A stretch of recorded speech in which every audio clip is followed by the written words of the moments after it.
वबरकातुहू।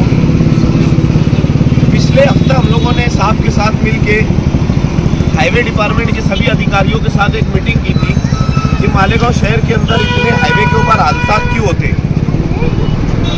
हम लोगों ने तकरीबन 2 महीने से इसके ऊपर हम लोग रिसर्च कर रहे कि मालेगांव शहर में ही क्यों हादसा होते। तो हम लोग हाईवे डिपार्टमेंट के हमारे PSI शेखर साहब, हमारे दूसरे साहब और PI मैडम, इनके साथ मिलकर हम लोगों ने एक मीटिंग ली।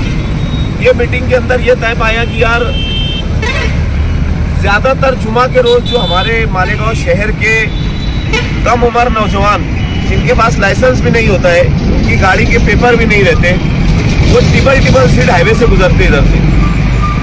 टिबल सीट गुजरने के बाद रॉन्ग साइड आते। ये हाईवे वालों को इतना इल्म रहता नहीं कि यार यहाँ पे इतनी तादाद के अंदर इतने लोग इधर से गुजरते हैं गाड़ियों वालों को, और उसमें से कुछ गाड़ियाँ वाले नशा भी किए हुए रहते हैं। तो हम लोगों ने ये तय पाया कि यार हमारे अपने लोग जो टिबल सीट इधर से गुजरते हैं ना, तो इन लोगों को हम लोग रोक कर समझाएंगे। कुछ हफ्ता, 1 हफ्ता, 2 हफ्ता, 4 हफ्ता इनको रोक कर हम लोग समझाएंगे। क्योंकि डिपार्टमेंट का ये बोलना था कि हम लोग डायरेक्ट उनको पर्ची फाड़ के फाइन मारेंगे।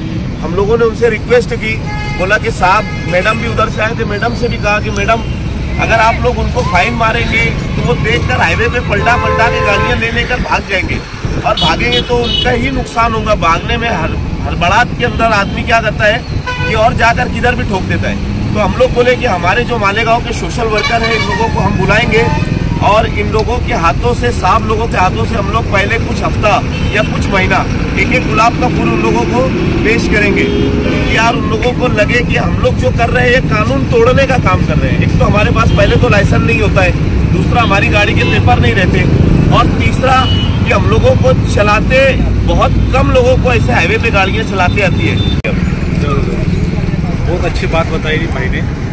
देखो, अभी हम लोग हाईवे पर काम कर रहे हैं, पिछले 2 साल से हम लोग यहाँ पर हाईवे पर काम कर रहे हैं। ज़्यादातर देखा गया है कि जो एक्सीडेंट हो रहे हैं, वो एक्सीडेंट की जो तादाद है, उसमें जो मरने वाले लोग जो है उनकी जो एज है वो ज़्यादातर 18 से लेकर 30 साल की उम्र है, यानी नौजवान लड़कों की जान जा रही है। ऐसा क्यों हो रहा, उसका हम लोगों ने भी सर्वे किया, जो गवर्नमेंट ने अपनी सुपीरियर अथॉरिटी की तरफ से भी ऊपर लेवल से सर्वे किया गया। तो उसमें साफ तौर पर दिखाया गया है कि जो 4-5 जो चीज़ें वो दिखाई दी है, उसमें से ज़्यादातर तो ज़्यादा स्पीड में गाड़ी चलाना, ओवर स्पीड से गाड़ी चलाना, दूसरी बात विदाउट हेलमेट गाड़ी चलाना, विदाउट सीट बेल्ट गाड़ी चलाना, गाड़ी के कागज़ नहीं रहना, विदाउट लाइसेंस गाड़ी चलाना, और बहुत सारी बात देखा गया है कि बहुत सारे लोग दारू पीकर या फिर कोई चीज़ का सेवन कर गाड़ी चला रहे, उससे भी एक्सीडेंट की तादाद बढ़ गई है। तो भाई लोग, हम लोग ये क्यों बता रहे हैं, 2022 में, अभी 2022 में 1.5 लाख लोगों की जान गई है एक्सीडेंट में। इतना तो कोरोना भी नहीं हुआ। तो इतने सस्ते में लोगों की जान जा रही है, तो अपने देश की भी आने हैं और अपने GDP पर भी उसका इफेक्ट पड़ रहा है। तो अपना जो नौजवान लड़के, नौजवान जो घर में काम करने वाले, जिनके ऊपर घर की जिम्मेदारी है, वो लोगों की जान बहुत सस्ते में जा रही है। तो उसको कैसे बचाया जाए, क्या किया जाए। तो ये एक छोटा सा प्रोग्राम वही इंटेंशन से किया गया है कि भाई नहीं, हमारा भी काम है, सोशल वर्कर लोगों का काम है कि ऐसे लोगों तक हम लोग जाएंगे जिनको पता नहीं कैसा है, नया खून रहता है, उनको पता नहीं अभी हाईवे पर क्या हो रहा है। तो सभी भाई लोगों से मेरी गुजारिश है कि आप जब भी हाईवे पर आएंगे, कोई भी गाड़ी चलाते होंगे, तो कृपया करके मेरी गुजारिश है कि आप वो रूल्स को फॉलो करो।